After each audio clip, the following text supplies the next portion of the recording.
আসসালামু আলাইকুম। আশা করি সবাই ভালো আছেন এবং সুস্থ আছেন। আজকে আমরা আলোচনা করব কিভাবে আপনি 1000 প্রিমিয়াম ফন্ট ডাউনলোড করবেন সম্পূর্ণ ফ্রিতে এবং এই ফন্টগুলো কিভাবে ইনস্টল করবেন সম্পূর্ণ প্রসেসটা আপনাকে দেখিয়ে দিব। এই ফন্টগুলো আমাদের ডিজাইনের ক্ষেত্রে খুবই প্রয়োজনীয়। আমরা যখন ডিজাইন করব, আমরা যখন মার্কেট প্লেসে কাজ করব গ্রাফিক ডিজাইনার হিসেবে, তখন আমাদের জন্য এই ফন্টগুলো খুবই প্রয়োজনীয়। সুতরাং আমি আর খুব বেশি সময় নিচ্ছি না, সরাসরি চলে যাচ্ছি আমাদের ফন্ট কিভাবে ডাউনলোড করব সেই ব্যাপারটা নিয়ে। আপনারা যখন এই ভিডিওটি দেখছেন, এই ভিডিওটির নিচে ডিসক্রিপশনে যাবেন। ডিসক্রিপশনে গিয়ে দেখবেন এখানে একটা অপশন আছে যেখান থেকে লেখা আছে 1000 প্রিমিয়াম ফন্ট ফ্রিতে ডাউনলোড করুন। এই বিষয়টা যেখানে লেখা আছে ওখানে একটা ক্লিক করবেন। ওখানে ক্লিক করার পর আপনারা এখানে 1000 ফন্ট ফ্রিতে আপনি এখান থেকে কি করতে পারবেন, ডাউনলোড করতে পারবেন। সম্পূর্ণ ফ্রিতে এখান থেকে আপনার ফন্টগুলো ডাউনলোড করতে পারবেন। হাওয়ার আমি আবার ফন্টগুলো ইনস্টল কিভাবে করতে হয় সেটা দেখাচ্ছি। তো আপনার ফন্ট ডাউনলোড করার পর জিপ আকারে থাকবে, তারপর আপনারা এটাকে আনজিপ করে নেবেন।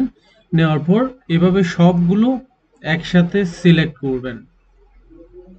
এখানে হিউজ পরিমাণ ফন্ট আছে, আমি সবগুলো ফন্টই একসাথে সিলেক্ট করলাম। এখান থেকে প্রায় 340টা ফন্ট সিলেক্ট করেছি। এই যে এখান থেকে একটা ফাইল আছে পিডিএফ এবং এখান থেকে একটা জিপ আছে। এই দুটাকে আমি কি করছি, সরিয়ে দিচ্ছি। এছাড়া যতগুলো ফন্ট আছে এখান থেকে আরেকটা জিপ ফাইল আছে হাই গতিকের, আর বাকি যা আছে সবকিছুই হচ্ছে ফন্ট। এবার আমরা সম্পূর্ণ ফন্টগুলো সিলেকশন করার পর মাউসের ডান বাটন ক্লিক করব। ক্লিক করার পর ইনস্টল ফর অল ইউজেস এটাও দিতে পারেন, প্রথমটাতেও দিতে পারেন। আমি প্রথমটায় ক্লিক করলাম। দেন আমাদের এখানে সবগুলো ফন্ট খুব অল্প সময়ের ভিতর ইনস্টল হয়ে যাবে। এরকম যদি কোনো রকম নোটিফিকেশন আসে, সাইন মার্ক করে ক্লোজ করে দিবেন। পরবর্তীতে একটা নির্দিষ্ট সময় নেবে আপনার কাছ থেকে, এই সময়ের মধ্যে সে সবগুলো ফন্ট ইনস্টল হয়ে যাবে। আচ্ছা, দেন আরেকবার যদি এরকম কোনো নোটিফিকেশন আসে, সবগুলো কি করবেন, ইয়েস করে দিবেন, মানে চেক মার্ক দিয়ে নো করে দিবেন, সরি।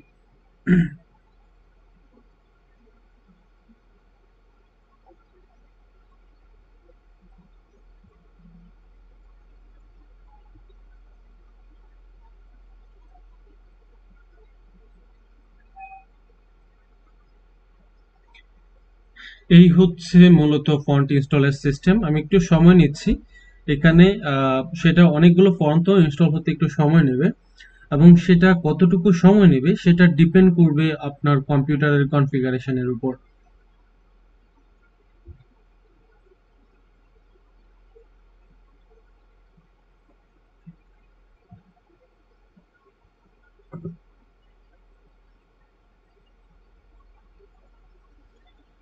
এই হলো আমাদের ফন্ট ইনস্টলেশন। এবার আমরা যখন ইলাস্ট্রেটরে যাব তখন আমরা এই ফন্টগুলো ইনস্টল হয়েছে সবগুলো দেখতে পাবো। দেন আমি এখান থেকে এটা কেটে দিচ্ছি। এবার যদি আমি ইলাস্ট্রেটর ওপেন করি, সেই ক্ষেত্রে আমরা যদি এখান থেকে কোনো কিছু লিখতে এই যে ফন্ট মেনুতে যাই, দেন এইখানটায় ক্লিক করার পর আমরা এইখান থেকে এই যে সবগুলো ফন্ট ইনস্টল হয়েছে। এবং আমরা 2020 বা তার উপরের যে ভার্সনগুলো আছে বা 2019 এই ভার্সনগুলো যারা ইউজ করছি তাদের ক্ষেত্রে একটা সুবিধা হলো আমাদের কোন ফন্টার ইন্টারফেস কেমন তা কিন্তু আমরা এখান থেকে দেখতে পারি। বুঝতে পেরেছেন? আচ্ছা, তা কিন্তু আমরা এখান থেকে দেখতে পারি। আচ্ছা, এটা একটা ফন্ট। এই ফন্টটা আমি যদি এখান থেকে বল লিখি, এই যে এটা চলে আসছে। আবার আমি এখান থেকে এটা বাদ দিলাম। দেন দেখেন এখান থেকে নানা রকম ফন্ট আছে, অর্থাৎ আমরা যে ফন্টগুলো ইনস্টল করেছি এই মুহূর্তে সবগুলো ফন্ট কিন্তু আমরা এখান থেকে পাবো বা আমরা এখান থেকে ব্যবহার করতে পারবো। সবগুলো ফন্টই এখান থেকে আছে। তো আপনাকে যেখানে দেওয়া হবে এখানে শুধু আমি অল্প কয়েকটা ফন্ট দিয়েছি, মানে ইনস্টল করেছি। আপনারা কিন্তু আপনাদের ফোল্ডারে অল্প কয়েকটা না, হিউজ পরিমাণ ফন্ট পাবেন। শুধু একটা বা দুটা নির্দিষ্ট পরিমাণ এখানে আমি ইনস্টল করেছি, কিন্তু আপনি এখানে হিউজ পরিমাণ ফন্ট ওটার ভিতরে পাবেন। আশা করি বুঝতে পেরেছেন। সবাই ভালো থাকবেন সেই প্রত্যাশায় বিদায় নিচ্ছি। আসসালামু আলাইকুম।